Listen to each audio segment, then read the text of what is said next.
right, that's it. In this episode of my daily meetings, if you haven't heard by now, we open up our very honest, open, and daily meetings that we have to run this company because we're not affected by anything of the current economic disruption. And I'm just opening up to the public. So there'll be something in the show notes where you can get to the public meetings if you want to attend and ask questions for yourself as well. But we're talking about focusing only on prosperity. And I'm trying to, this episode actually happened May 6th. What is this, a week away? So you're going to hear it a week away. But I'm telling my team to make sure that they focus on what is ahead, on all the things that are only prosperity. The fight isn't against me, fight isn't against anything else. The fight is always and will forever be for prosperity. Period. Point blank. So hopefully you enjoy this, and let's go. Hello, ladies and gentlemen, and welcome to the Secret to Success podcast. Today we have an amazing guest who is going to definitely give you some secrets to success. We have Miss Susie Carder here with us today. She is the Profit Coach. So, Miss Susie, thank you so much for joining us today. I am now going to give you the floor so you can tell us all about you and who you are and what it is that you do. Thank you. I appreciate it. Well, first, I'm a serial entrepreneur. Like, I love starting businesses, building businesses, selling businesses. And that really came from a need, right? I was a single mom raising 2 babies and had to make some money. And, didn't know how to do that. And just devoured content, went into bookstores, and I had built 5 multi-million-dollar companies. And my last business that I built was for $2 million.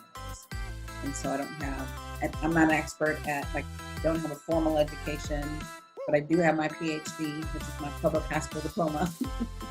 So I always say if I can do it, anyone can do it. You just need to know what to do, how to do it, and what steps to do it. Awesome. Thank you so much. Now, so I want to let all of those mothers out there, if you heard her correctly, she has a PhD, public high school diploma, so you don't have to have the degree to build multi-million-dollar businesses. You do not, right? And women are the best networkers. 40% of small businesses are owned by women today. We are taking charge and coming up, which is very exciting. All right, ladies. Yes. This is the time. This time in history, we've never had more power, more authority, more access to money, right? Autonomy with each other. So I think this is the time. And even if they're starting a side hustle, right, to really leverage taxes and save more of that, W-2 money. You want to own a small business of some kind somehow, no matter how small you start, but it can grow to millions. Follow my structure and I will teach you to grow to millions. Thank you. Speaking of structures, you have the predictable success method. Can you tell us about that? Yes. So I am a creative, and so I'm a butterfly, right? Squirrel, sparkle. And so for myself, I needed to create a structure. How do I build a business? How do I create profit? How do I make the money that I want to make? And so I created this 10-step process to really follow these 10 things, and you too can build a multi-million-dollar business, right? It takes commitment, it takes dedication, it takes focus. But again, if I can do it, you can do it, right? There's no reason, especially in our country, we're blessed that we have the ability to be able to start a business, launch a business, monetize that business, and have the write-offs and the advantages we do. And women-owned businesses, and the caveat, minority-owned women-owned businesses, there's so much more opportunity now than ever before in history. So this is our time. This is our season to be able to leverage, grow, expand, and make a profound difference. Thank you. Thank you very much for that. So it says here that you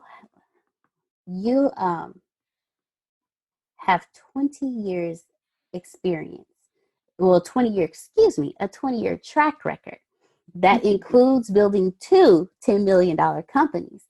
What initially started you into becoming the Profit Coach? Where did Susie Carder Profit Coach begin? Love it. Well, my vocation is I was a hairdresser, and I did $250,000 a year as a hairdresser. The average hairdresser makes $30,000 a year. And it took me probably about 10 years to really realize what a unicorn I was. That was not the norm. That was a complete anomaly. And I wanted to get back to my industry. I wanted to show people, like, you have to do this business thing, because 15% of our financial success is based on our technical ability. The other 85% is everything that I focus on and teach on. You have to be good at your 15%.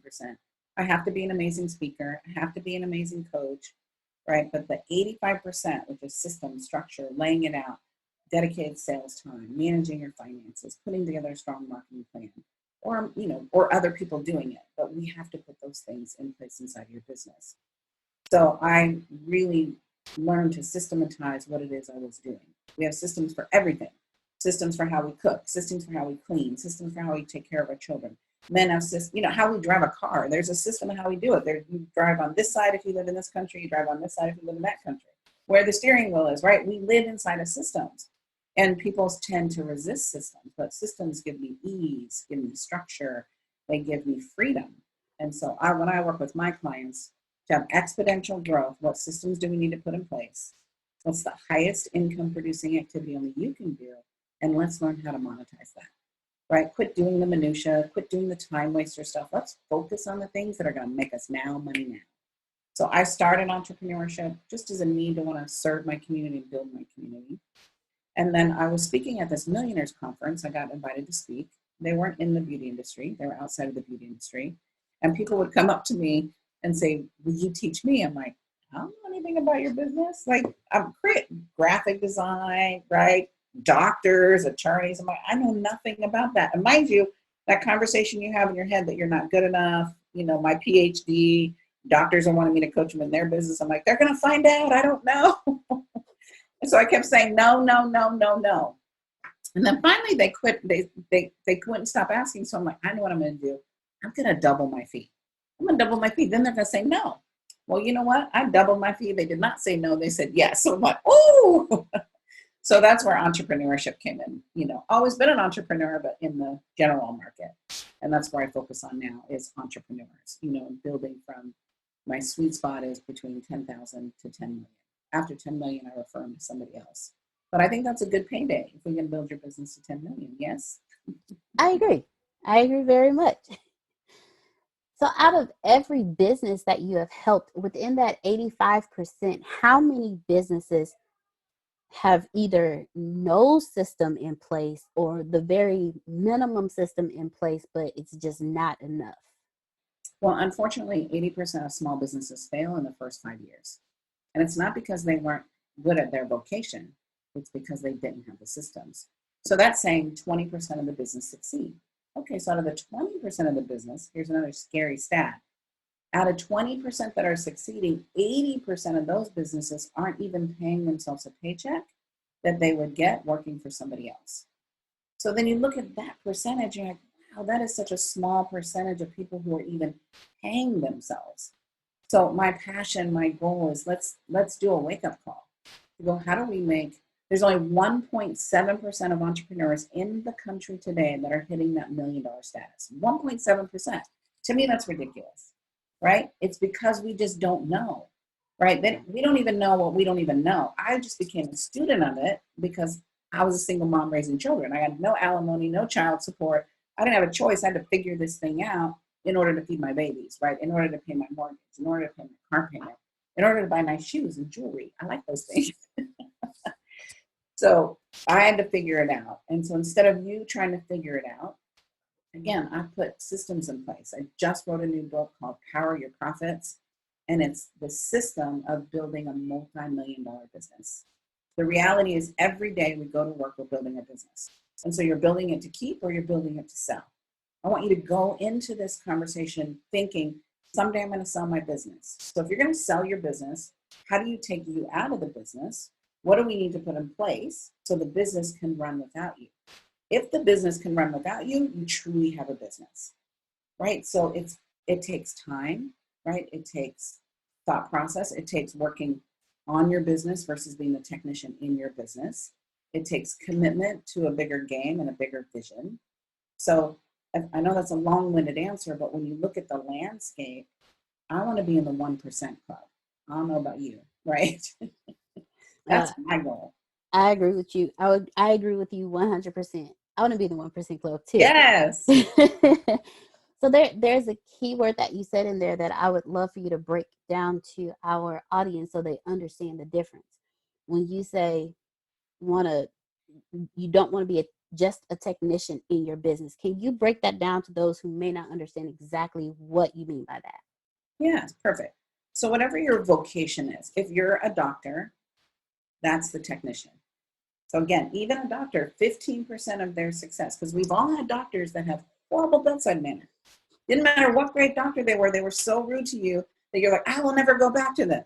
Okay, that would be the technician side, him not managing the 85% side, because they still have to have positive reviews, right? When you look at a graphic designer, when you sit down to design something, create something, that's when you're being the technician. As a speaker, when I'm speaking on a stage, I'm being the technician in my business, right? The other 85% is me looking at my marketing campaigns, my drip campaigns, my follow-up systems, my profit and loss, my pricing strategy.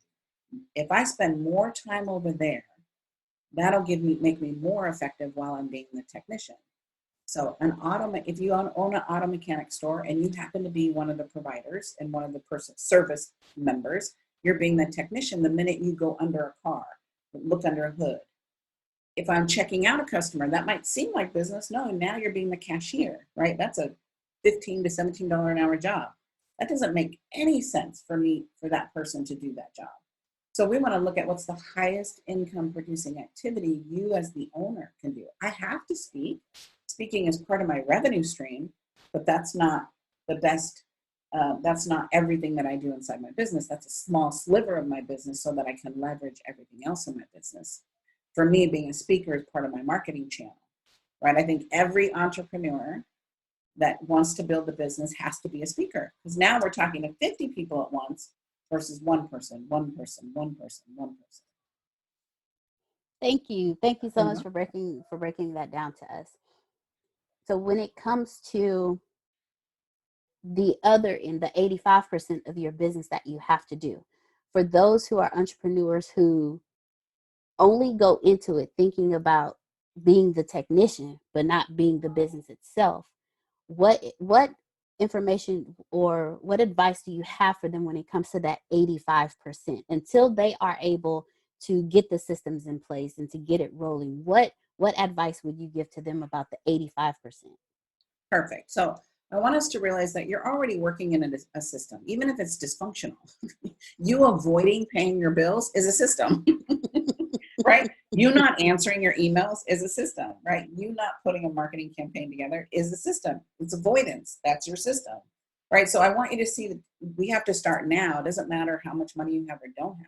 In the beginning of all my businesses, I was the butcher, the baker, the candlestick maker, right? So I did it all, and cleaning the toilets and, doing the laundry, like everything that needed to be done to get the job done. So what you want to start with as an entrepreneur is the first thing we need to start with is a business plan. And I know people have said that in the past and we all resist it. But the business plan gets all those ideas out of your head and puts them on paper. So when it is time to do marketing, you don't get distracted by the sparkle. Because there's so many opportunities that come to me in my business that if I wasn't really clear on what my intentionality is, what my goals is, I could just get distracted. To go, oh, I'm going to go do that. That'll be fun. That might be a business opportunity. But a lot of those don't pan out. So when you have your business plan has you look at your mission, your vision. Who am I? Who's my ideal client? But more importantly, Diana, who's my qualified ideal client? Look, at Facebook's changed the game because Facebook gives a lot of fans. Fans aren't qualified customers. Qualified customers are the people that pay you. Fans are the people that support you and go, yay, they push the like button. I don't care how many likes I have. What I want is how many customers are saying yes, how many customers I'm transforming their life to, how many customers are stepping in. So don't get it twisted that I need 100,000 fans. Well, who cares if nobody's buying? That doesn't make any, I'd rather have 10 people buying than 100,000 people pushing a like button. So the first thing you do is put your business plan together. Second thing you do is you put your financial forecast together. How much money do you need to create? How much money do you need to create, and how many units do you need to sell? So what I mean by that is if I want to create $1 million business, then I have to sell $83,333 each month. So if I need to sell $83,333 a month, how many things do I need to sell, right? So I have a $30,000 program that I sell. I have a $28 book that I sell. So when I look at the units are going to be different. I might close 5 of the 30,000 and I might close 50 of the $28. So you need to look at, you want to measure dollars and you want to measure units. In my experience of coaching entrepreneurs, you're either good at one or the other. You're either good at looking, I can sell 10 things. Great, go sell 10 things. The 10 things will get us the number. Some people get overwhelmed, like $83,333.33. I can't do that. Can you sell 10 things? I can sell 10 things. Good, go sell 10 things. Whatever makes sense for you. Like I've taken all these complicated financial things and simplified them because for me, for the longest time, math wasn't fun. It was scary. I did horrible. Mr. Syverson's in 10th grade said, don't get a job that has math in it. I'm like, well, first of all, no job is going to put the alphabet in my math equation. Like, why are you throwing A's and X's and Z's in the math equation? Why? Why? I don't use that anywhere in my business right now. Nobody's putting a Z in there. So I wanted to make it simple so entrepreneurs, really, I made them for myself, and then people would say, you know, Deanna would say, well, how did you figure that out? And I'd show them my spreadsheet there. Oh my God, that's amazing. I'm like, I know, because I needed to figure it out for me. So most of what I put together was for me first, and then my clients wanted it. And so, you know, my goal is just, let's make it easy, right? We're going to work hard in a lot of areas. We don't have to beat ourselves up. I want to give you turnkey solutions that will help you get the quickest result. Because we're entrepreneurs, we need to get an ROI, which is your return on investment. I need some money in to pay that overhead that you have. Once we have the finance together, then we go, great, where are they hanging out that can afford, I need you to circle, underline, highlight, afford my service, right? Because there's so many entrepreneurs that love what they do and they're contributing and they're serving, but they're serving the wrong clientele. They can't afford them. They can't afford to pay for them. And they're like, my clients won't pay that. Good, we'll go find new clients, right? That's what you want to do is go find the clients that can afford you. So that's where the marketing plan comes in. The marketing plan comes in and says, oh, they're at associations, right? They're at networking groups. They're at chamber meetings, right? They're at these speaking events. They're at these high-level mastermind groups. I'm in a mastermind group today. I just closed a huge client because I'm sharing my strategies. Now, I've paid to be in the mastermind. He's paid to be in the mastermind. But now he's looking at me going, wow, what you have is delicious. I know it's pretty juicy, right? Because I'm the money. My job is fun and easy for me, but really hard for other people. Once you have your marketing, you figured out where you're going to get those people. And it's really important that we figure out who that ideal client is, how much money they make. Are they men? Are they women? Are they married? Are they not married? What's their home? What's the combined income? How much free cash flow do they have each month? When you know that information, then you just go shopping to where those clients are hanging out. For me, Deanna, one of the most important things to me is I have to love and adore working with you. Like this is a relationship, and all money's not good money. I have spent years coaching the wrong people, working with the wrong people who just resist me and don't take coaching, and they're not doing the homework. I ain't got time for that. Nobody's got time for that. Go find people that love and adore you, want to work with you, and bonus, they pay you what you're worth. Please. Right? And the third process is sales. So once I go find these people, how do I close them? What do I say to close them? What's the strategy? What systems do I need to put in place to close them? Right? Those are the important foundational. How am I going to collect money? Right? What's my cancellation fee? Those things are incredibly important because we can start creating money, right? But if we don't know how to have the conversation, I have several clients that are really great, and I find entrepreneurs in this way. They're really good startup people, like they can go get people really excited, but they never ask for the sale. I used to hate sales. I want to say this. I want to just tell on myself. I hated sales. Hated. Girl, I'd have to get all my energy up just to call one person. Then I'd call them and I have to take a nap. It just wiped me out. I spun myself out so bad. But I kept at it because I knew I had to figure this out. Right? We are the butcher, the baker, the candlestick maker. So I know you. I don't care if you don't like it. You got to do it. Yeah. Right? if as a mom or a man, there's things in your life you don't like doing. I don't like cleaning, but I got to do it, right? I don't like vacuuming, but the dog hair's in the corner, got to clean it up. So there's things we don't like to do and we do them anyways. And as a business person, when I look at the priorities, you got to master this priority or go work for somebody else, right? Because that's the option. Either do it and do it full out or go work for somebody else, but just don't not do it. That's why 88% of small businesses aren't making money, right? And they're failing is because they don't want to do it. I'm sorry, suck it up, Cupcake. Let's get this done. Follow the system. And then the last piece is operation. So once somebody comes into your business, how are you communicating? How are you talking to them? You know, what are the touch points? What do they need to hear from you? Are you doing a phone call touching them? Is somebody else doing a phone call touching them? We want to look at client fulfillment as the retention tool, right? I'd spent years getting people in my business, but then the retention tool was like, they bought something. I'm like, okay, great, they bought it. Let me get to the next. Wait a minute. Our customers, you have a 90% chance to upsell that client or upservice that client that's already in your database. Let's work smart. Let's really look at what else could I serve, not sell, serve my clients. So when I'm thinking of service, then it takes the pressure off of you, takes the pressure off the client. That's the other 85%. Awesome. Thank you so much for the breakdown. Because starting a business, like I said, we always go in thinking, "Ooh, I'm gonna do this and I'm gonna do that." As we call it, the shiny things. Yes. We get caught up in the shiny, sparkly things, and we forget about the other aspects of it. Right. And one of the biggest things, Antonio had to help me through this because I was just like you, sales. I tell people all the time, I don't like sales.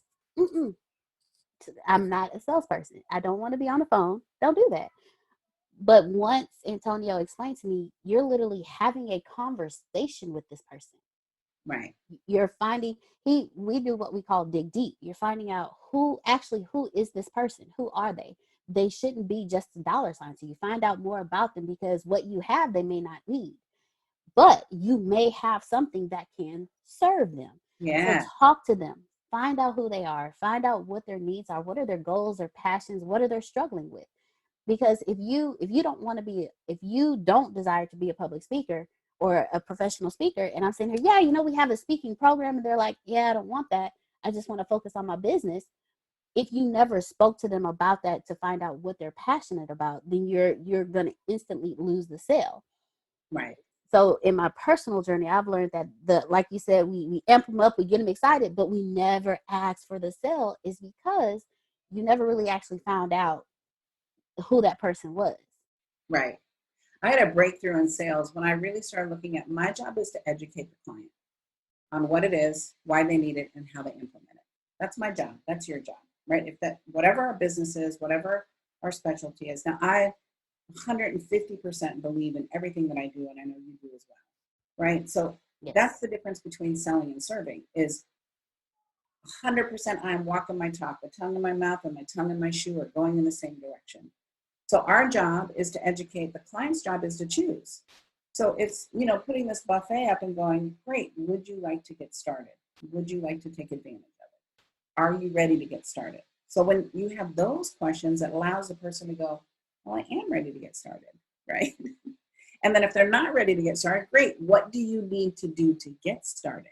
What do you need to do to make a decision? Because I see, based on what you said, this is the best thing for you. This is my recommendation. Powerful closing technique. Powerful, powerful, powerful. We have a whole system in chapter, I believe, 7 of the book that takes a customer from here, like being in the chaos, to getting them to a powerful yes or a powerful no in 10 minutes. No more hour discovery calls, no more hour sales calls. No, get them out of chaos into the yes or the no. Because there's going to be people that right now is not a good time. That's okay. If you're a good salesperson, for every 5 people you talk to, 1 will say yes. So you're going to get 4 no's to 1 yes. If you're a newbie, you're going to have 10 conversations to 1 yes. So when you look at it, it's just averages. And to go, I haven't even had 10 conversations today. If you're not having 10 conversations every day, you're not making any money. You got to have 10 conversations today to get to the yes, to pay your bills, to live a life that you love. Like, it's a system. Like, it's in my calendar. I have time to serve and connect. So in my calendar, it doesn't say sales time because nobody wants to do sales. I want to do sales. I do want to serve and connect, right? So in my sales time, it says creating wealth strategies for my clients. That's what it says. Because if you take on my programs, I'm going to help you create wealth strategies in your business. It's not about selling, right? Who doesn't want that? Everybody wants that. Now, my job is to figure out how can you afford that. Let me show you how you're going to pay for that. That makes sense? Yes, complete So sense. delicious. So there was something that you mentioned earlier in working with Antonio. It's something that we all learn here too. You mentioned personal development. Yes. How important is personal development to the entrepreneur and the profits that they bring in for their business? That's such a great question. Because I think most people think they don't need it, right? They're like, oh, got that handled. But I'm gonna throw a wrench in that thinking. Your net worth will only go as high as your self-worth. Mm. Your net worth will only go as high as your self-worth. So we call it the UPL, which is your upper limit conversation, or ULP, right? Upper limit conversation. So if I look at that, we all have a threshold. For some people, it's $100,000. That's their goal. I remember when I first started business, I just want to do 100 grand. Now, I didn't know what I would do with the 100 grand once I got it, but that was my first goal, right? But I had to work through, what does that mean, right? What does it mean for my family? What does it mean in my community? There's a lot, people worry about, will they leave their friends? Will their family not like? It sounds crazy, but a lot of people get jealous. So we keep ourselves playing small. So one, you have to be aware, what's my upper limit conversation, right? If I say $1 million and that doesn't excite you, it scares you, there's an upper limit conversation. If I say 10 million and that scares you, there's an upper limit conversation. If I say 50 million and it scares you, right? So whatever that number is, we all have a number we're comfortable with, or the deservability of it. So, I have several different coaches. So I have 3 financial coaches, right? So one's a tax strategy, one's an investment strategy, and one's my executive bonus strategies, right? So 3 financial people.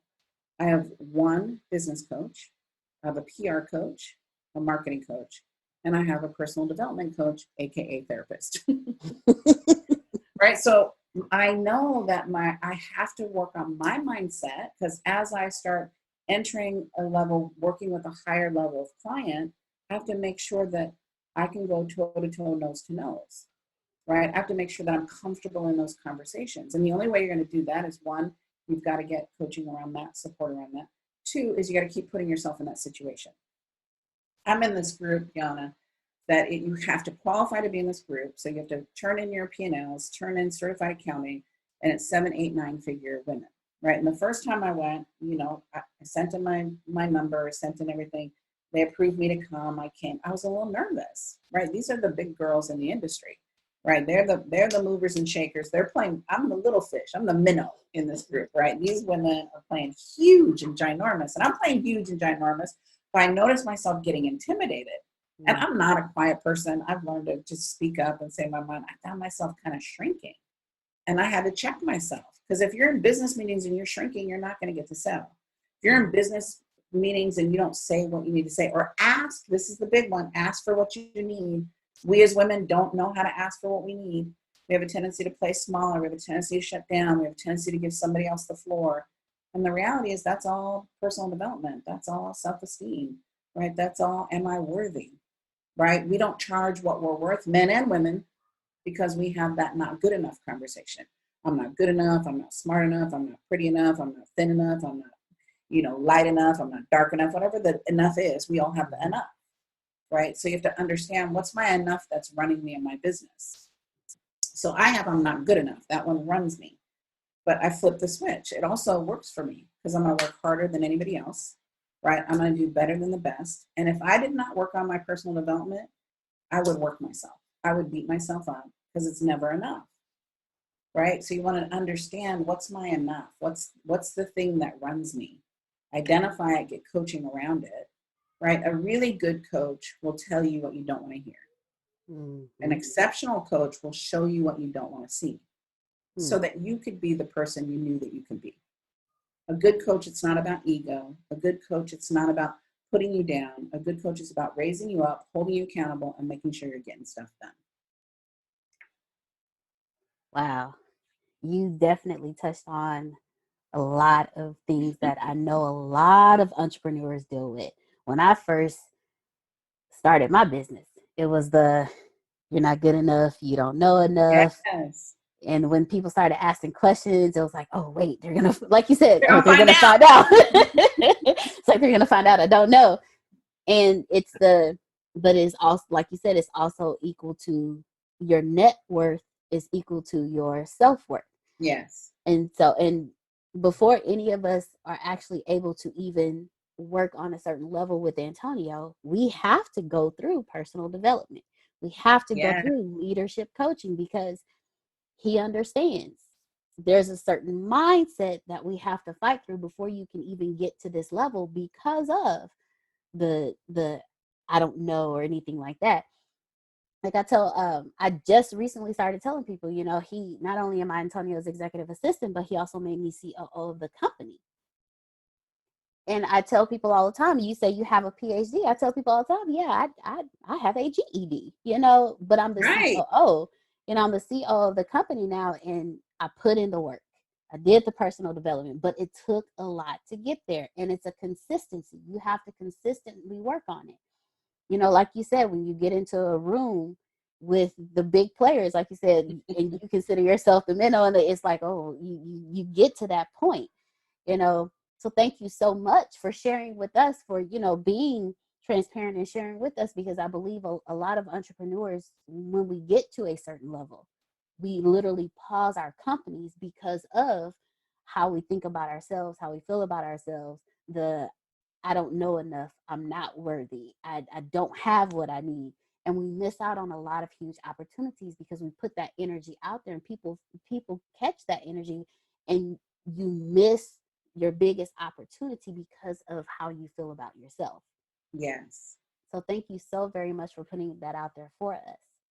Yeah. Oh, you mentioned, Antonio is a powerful leader, right? Just based on what you said. If you listen to what Deanna said, was he doesn't make you, he invites you, right? But he makes you. If you want to stay here, you want to play here, you got to work on yourself. Right. So when I look at that, because your company will only grow as your weakest link. So I do the same thing with my organization. Most of the time, I outgrow them because we're growing at accelerated rate. So if whoever is the weakest link in your company, even if they are a virtual assistant, even if it's a virtual team, you're only as good as your weak link, because somebody won't either follow the billing, or they won't charge the right fee, or they'll disrespect the company in somehow, some manner, because their limitation, their own personal limitation, can't play as big as the founder or the owner. So it's incredibly important, as you grow, your team has to grow, because they will hold you back, not on purpose. Nobody's doing it on purpose. It's all unconscious and all, self-sabotage. No one's doing it, right? Even your own sabotage. That's why they call it denial, because you don't know. So when it comes to that point, when you're an entrepreneur, how we just talked about it, but I want you, Miss Susie, to just be straightforward with the audience. How important is it to know when to let go? Everybody take a deep breath with me. As an entrepreneur, that's the hardest one, right? So the first person I always hire is my operations person. So in any company that I've started, usually I start as the technician, right? Right now, I'm the speaker, I'm the trainer, I'm the technician. So the first person I have to hire is a you, right? That COO, that operations, because you're going to get things done. It can't bottleneck with me. And my COO, my operations person, has complete autonomy with me, right? So they know my values, they know who I am, right? We're working in complete harmony and synergy. So day one, you have to let go, right? If your business plan is really clear, it's easier to let go because you've laid out your 3 to 5 years. And then people coming in can do their job. Listen, if you hire someone and I have to tell you how to do your job, one of us isn't needed. Like if you hire me as a coach, you don't have to tell me how to coach you. You don't have to tell me what your business needs. I look at what your business needs, and then I tell you what to do inside of your business. Now you have to take action, but it's like if I brought you in as my COO and I'm telling you what to do, well, then you're not really qualified to be my COO. You should be telling me what to do. You should be saying, we need to put this in place, this in place, this in place, right? To really maximize your gifts and your talents. What I find that we do as leaders is we don't let you shine, right? We're competing. We're competing with you. I can do it. I don't care that I can do it. I can do it too. I can do everything my online business manager does. I don't want to do it. I'm doing other things. So it's really, if you're going to bring people on, bring exceptional people on. I always pay people more, right? I want to find better talent, pay more because I get more. Don't be cheap, right? You're trying to be cheap, trying to grow a multi-million-dollar business. No, you get what you pay for. We all know that, right? With shoes and clothes, right? A nicer quality piece of clothing.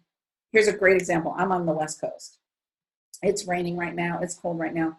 I cannot wear a jacket from the West Coast and go to the East Coast.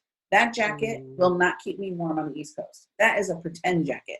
And trust me, you don't know that until you bought a pretend jacket in California and went to the East Coast. Even if it says wool, it's some pretend wool. It's nothing New York wool. There's a whole other wool where it's really cold than it is in California because we don't need that kind of wool here. We don't. Very rarely do I wear a jacket, and very rarely do I wear closed-toed shoes, right? We just don't have that kind of weather here. So you get what you pay for. So when I wore my pretend jacket to New York, I froze my booty off. I had to literally put that jacket in my suitcase and go buy a real jacket. So when I go to East Coast, I have my East Coast jackets and I have my pretend jackets called California jackets. I got what I paid for. I got a pretend jacket for 70, the coldest we get here is like 60 degrees. We're freezing. It's the same here in Texas. It's dropped down to the 30s here before, so we're kind of in between. We have some real jackets, some pretend jackets, Right, we don't know how to dress in that weather. We're like, what do you mean layers? Someone say layers. I'm like, layers. But thank you for using that analogy. Thank you very much, because as entrepreneurs, we want to hire friends and family, not understanding or not realizing that they may not fit. They're only going to grow so far. And in personal experience and in any business experience, like you said earlier, you have to understand that you're going to lose some people. And right. The people that you lose will be those friends or those family members. And if they're working with you, like you said, there's going to be the self-sabotage. There's going to be the competition. So as entrepreneurs, it's extremely important for us to understand that you can love everybody, but you can't take everybody with you.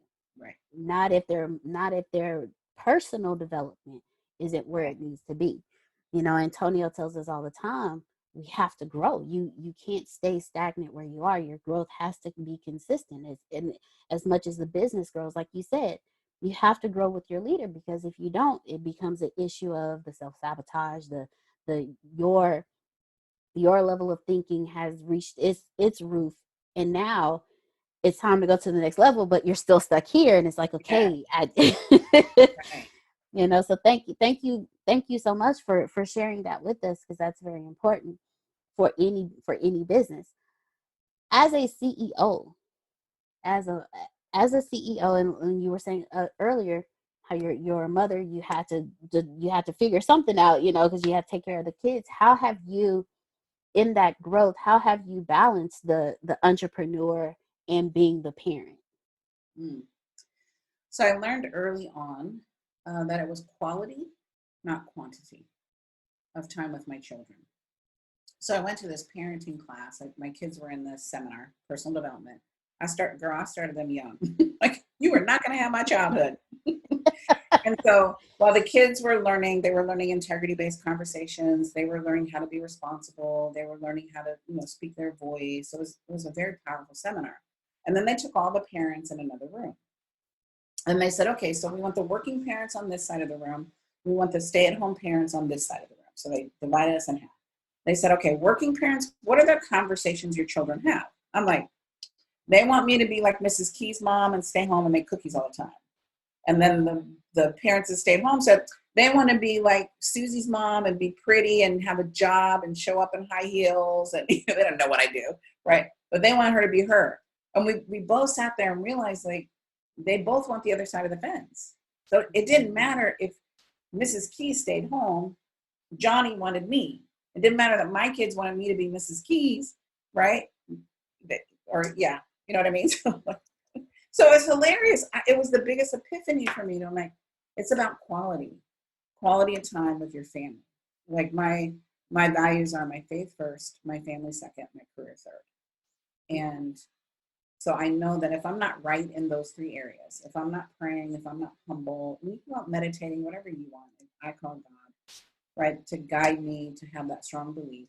And if I'm not putting my family second, like what do I am providing for them. Work is providing for my family, but I can't be all about work, right? I have to be able to look at when do I spend time. So it's in my calendar.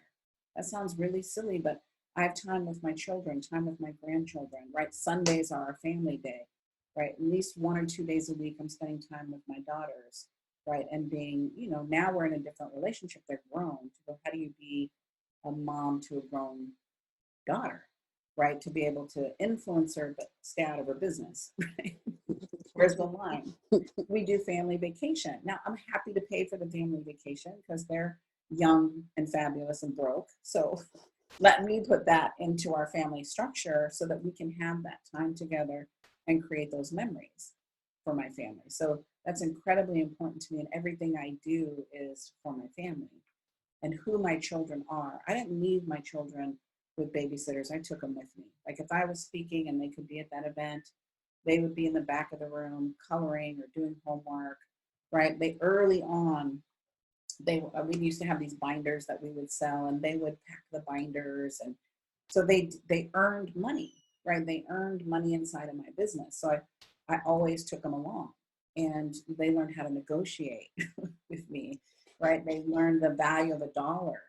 I remember my youngest one just crying, we have to work for everything. So-and-so gets an allowance. I'm like, whatever, I have to work for everything too. So you don't get allowance. You got to earn that money. And so they both really have high respect for what we went through, right? From being a single mom to creating a multi-million-dollar business, because they've been part of it. And as women, they're both huge contributors to their community, right? My oldest daughter went to Harvard and Wharton. I say I did too because I paid for it.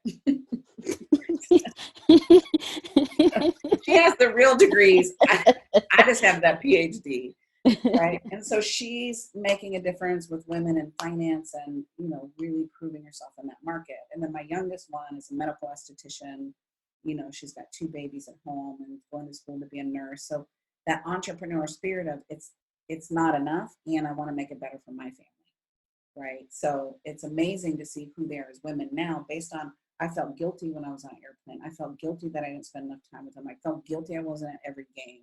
But what I did do, girl, is I took a picture every time I was at that game. I'm taking a picture. I was there. See, I got evidence. Proof. I got evidence. Okay, you know how kids are. You need the evidence. They're like, you weren't there. Let's go in the scrapbook. I'm going to show you. I was at the game. So I think we as parents have to let ourselves off the hook and to go, how am I spending time with my children? Am I giving them the values? Am I giving them life skills? Am I giving them financial skills? Like, look at what you didn't get in your own youth and go, how do I be a better parent? Our parents did great, as dysfunctional as they were. We did great, as dysfunctional as we are. I love it now. My daughter's a mom, and she's like, I don't know how you did it, Mom. I don't know how. And I'm like, oh, finally, it's coming back around. The gratitude. She goes, you built a business and you were a single mom, and how did you do all that? I'm like, I don't know. I had to. I just didn't have a choice. Mm-hmm. I think a lot of times entrepreneurs, we choose, right? I didn't have a choice.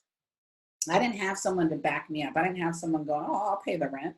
No. If I have the money for the rent didn't get paid. Right? If I have money for the school payment, it didn't get paid. So there's a fire under you. And not that I want anyone to feel that fire and feel that way and not have support, but it does create something when you have that back door going, well, I don't have to work that hard. Well, let's play like you do. Like, let's put something at stake, right? Whether you're at Steakness is, a family vacation. I have a client, Nikki Clue, who was interior designer, and she was her own best customer. She made no money. And her husband was a neurosurgeon, so she didn't have to make money, right? And she raised 3 boys, and she didn't have to, but she realized she wanted to. And all of a sudden, we put a goal in place. She wanted to take her family on a European vacation that she paid for all by herself. And her husband didn't pay for anything because he had always provided. And so I remember when she sent me pictures of we're in a European vacation that I paid for all by myself through my business. That was the goal. That was her why. Like, let's not have why survival. Let's have why be something fun and exciting and sexy. We got to make it up. Make up something good. Quit making up the struggle, right? We're addicted to struggle as entrepreneurs. This is hard.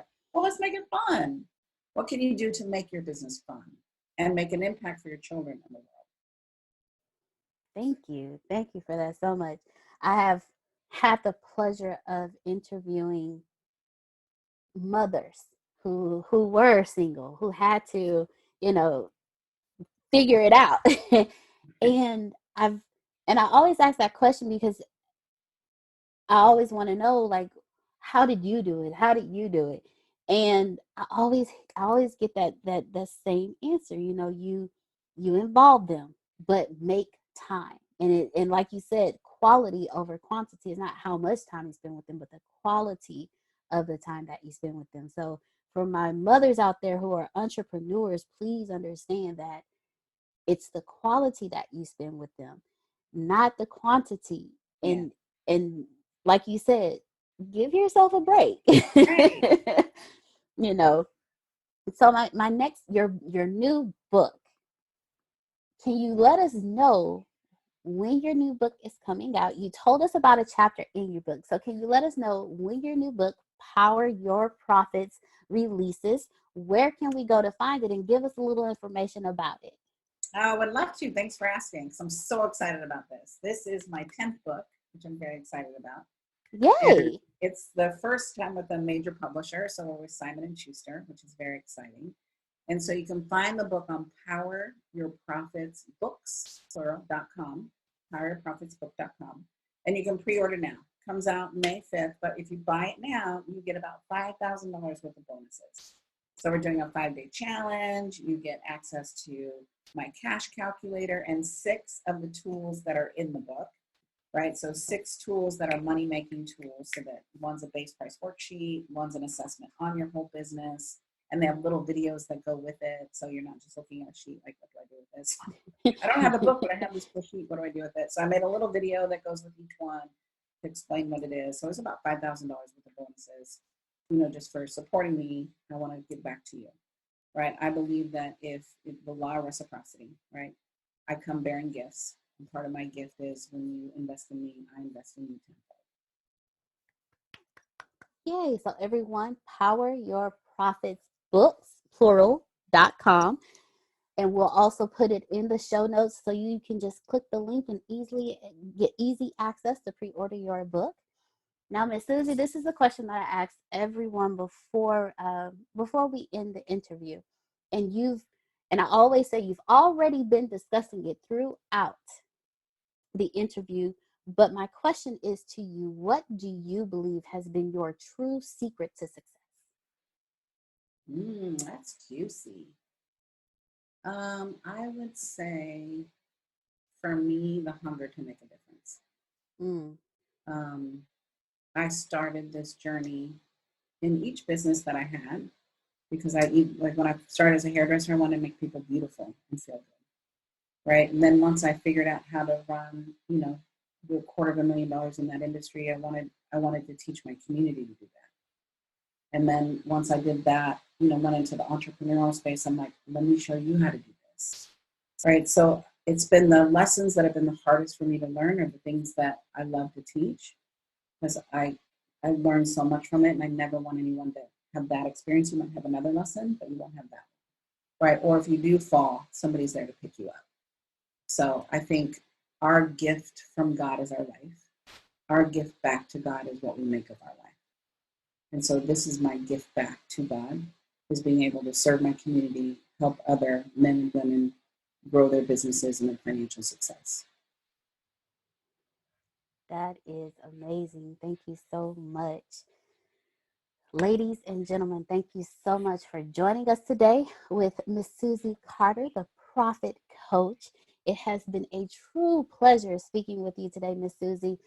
Please let everyone know where they can reach out to you. Awesome. So on all my social media handles and my website is my name, Susie Carder, C-A-R-D as in dollar, E-R. D as in dinero, D as in dollar. And that's Susie, S-U-S-I-E, C-A-R-D-E-R. So love to support you, love to help you. Anything I can do to help you really start living your legacy, because that's what this is about. Awesome. Thank you, Miss Susie. We will make sure for our listening audience that they'll be able to get your book and be able to reach out to you. Everything will be in the show notes. Thank you so much for joining us for the Secret to Success podcast. And as our CEO, Mr. Antonio T. Smith Jr. always says, you can plant better, you can dominate. Thank you so much for joining us today, Miss Susie. Thank you. I'm not sure if you already know this, but you're already absolutely perfect. You're already absolutely great, and you're already living in massive abundance. The most important things that you have is not what you have, it's not what you do, it's what you know. Because the people who do know what you need to know to lead the middle class, they're in the top 1%, and they control 96% of the world's income. 97% of this world is trading time for money, and that is not the way to become rich, it's not the way to become wealthy, and it is absolutely not the way to leave the middle class. There are 7.8 billion people in the world right now, and they all want to learn how to make money and how to leave the middle class. But the way to become a master at anything is to learn all the rules and then bend them to your favor. Right now in this world, there are 2,057 billionaires. Right now. So if you think becoming a billionaire is impossible, that's 2,057 people that have already proved that impossibility incorrect. And if you think that's crazy, there are 46.8 million millionaires in the world, worldwide right now. Now think about that. 46.8 million millionaires, and that number grows 1,730 millionaires every single day. Money is everywhere. You don't need to max out your credit cards. You don't need to borrow from granddad and grandma. Just look behind me. Look at all the wealth sitting behind me in this junkyard. It's insane how much money is everywhere, and you don't need to go out there and beg, borrow, and steal to get it. You just need to know the rules of making money and how to leave the middle class. Essentially, all you need to know is the algorithm of making money, the rules of making money. All you need to know is what to do and how to do it, and you can leave the middle class. Any industry, yoga, golf, underwater basket weaving, clipping fingernails, it doesn't matter. All you have to do is know how to do it, how to get it done, and then find somebody to teach you how to do it, how to get it done, and you will be able to leave the middle class.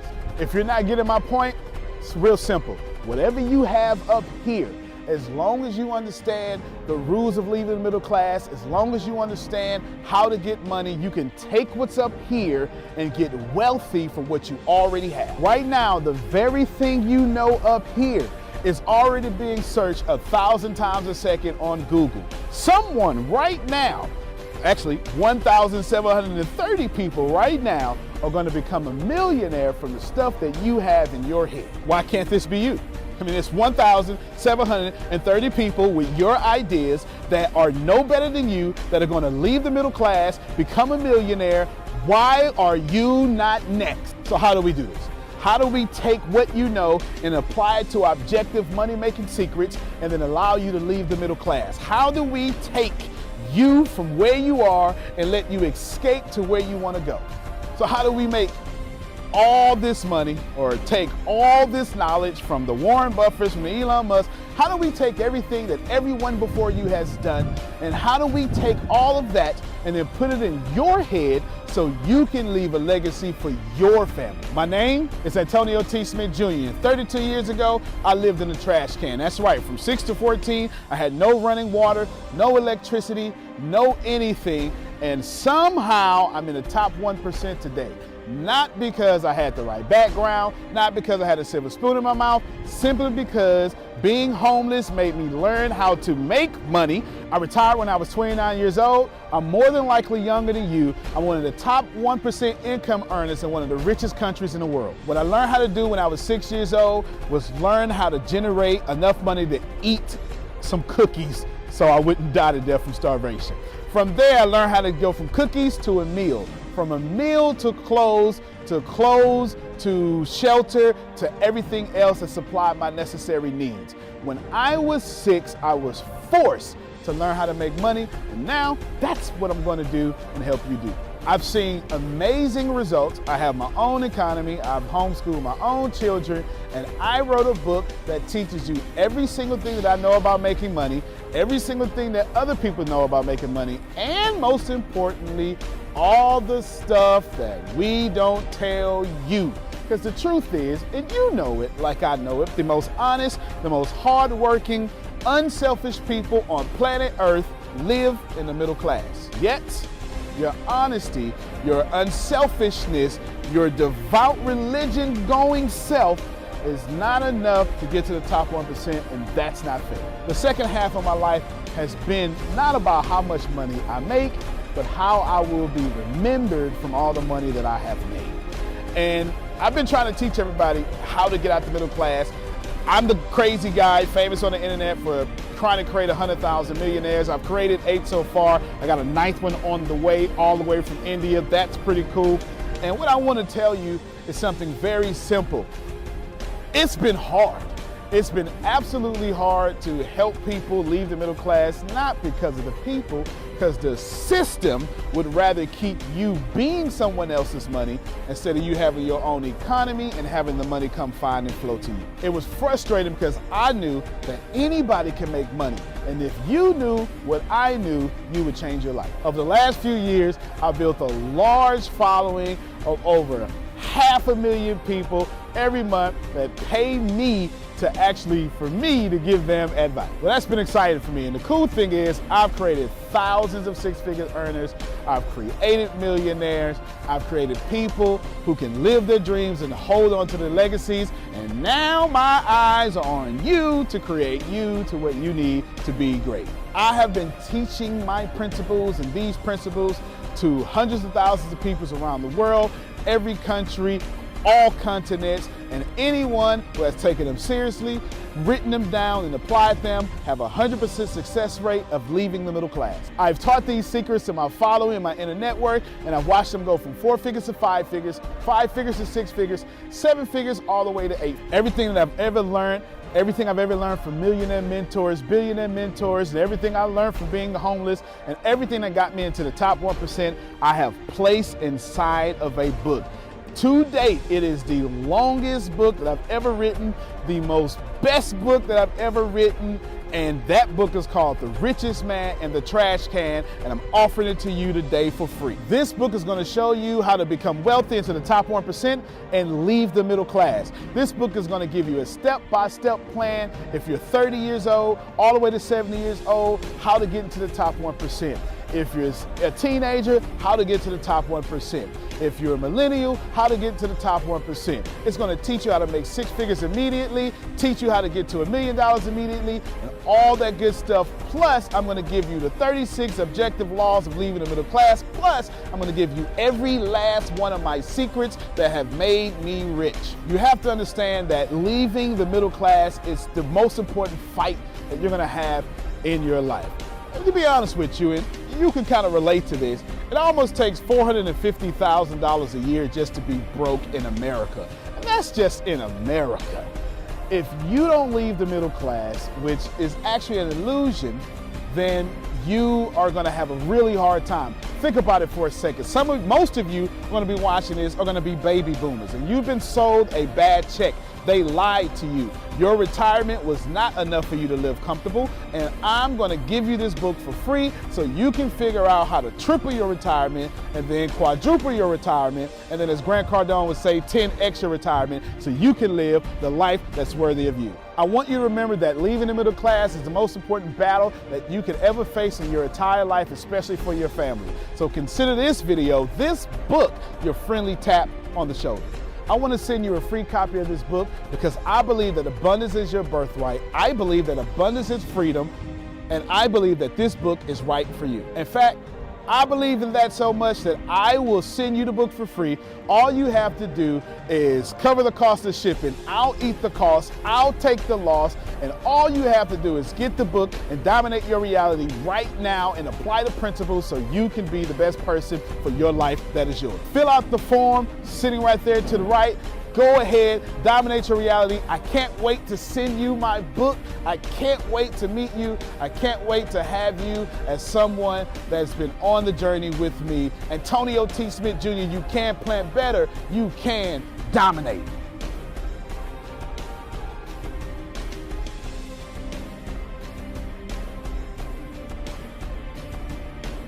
Our next guest is the CEO of a Facebook competitor. It is called MeWe. It is a next-gen social platform with a focus on privacy. The company has surpassed 5.5 million members. CEO Mark Weinstein with us now in a Fox Business exclusive. Welcome to the program, Mark. Glad to have you with us. So why the focus on privacy or taking advantage of Facebook's public stumbles? Well, Deirdre, I'm one of the guys who invented social networks, and social networks were never invented to be what we call now surveillance capitalism, which is what Facebook is. Their members are not customers to serve. They're data to sell and data to target. So it really, MeWe is a fully fledged social network with all the features people love. The privacy is our Privacy Bill of Rights. We don't sell your data. We don't target you. We don't mess up your news feeds. We have a freemium business model, so everything you love is free, and you can, traditional capitalism, great capitalism. You can spend money on in-app purchases, or you can just enjoy the free service. There's nothing, you can't be targeted for your vote or your opinion. It's social media the way it was meant to be. So then, Mark, honestly, how do you make money? Because we all know when we use Facebook, it's free for the user, but we know because we are not paying that we become the product. So that Facebook is gathering data on us, right. And I think some people even say Facebook isn't a social company, it's a data company. But then how do you make money? Are people paying your company for subscriptions? No, it's very important. MeWe is free forever. But now we know that the freemium model works, and we're doing great with revenue. We have 2,800 free emojis, but we've got great custom emojis, custom stickers. So live people voice pay and live you video for those. is a pay option. Right, and live voice, live video, secret encrypted chat.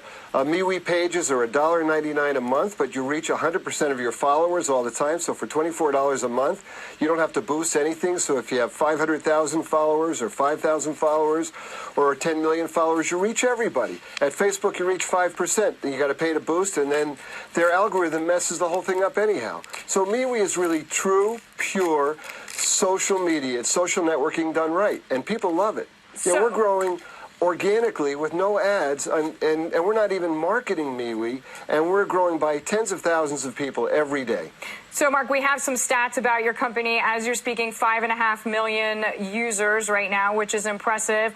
But how are you going to keep growing that? Because one telephone is not so fun. Two telephones work. Basically, you need more people to sign up. Well, people are signing up, Deirdre, every day. And here's the beautiful thing about MeWe. So we also have some major deals that are not announced with some huge influencers worldwide. But even without them, we grew 405% last year. We're targeting, we actually target we'll have over 30 million members by the end of this year, over 150 million by the end of next year. We're growing twice as fast already this year. And people also move in groups. This is really, we have never seen something like this. So constituencies move to people. So many people are censored or blocked or violated on Facebook, and they all move to MeWe. So the growth is fantastic. Quick question, Mark. You say Facebook, as an aside, should not be broken up. Why is that? Listen, we compete with Facebook great. Snap competes with Facebook. Twitter competes with Facebook.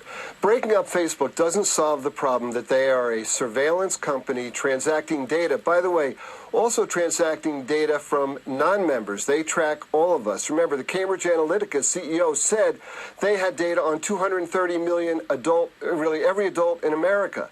Now, Facebook's new rules that you talked about today, that's a bunch of BS. Facebook has had rules the whole time. They break their rules all the time. That's the problem. Rules at Facebook mean nothing. Mark, we thank you very much for the time. Thanks for joining us. Congratulations on the growth. Thank you, Deirdre. Hottest rapper out, and I'm richer than your favorite rapper.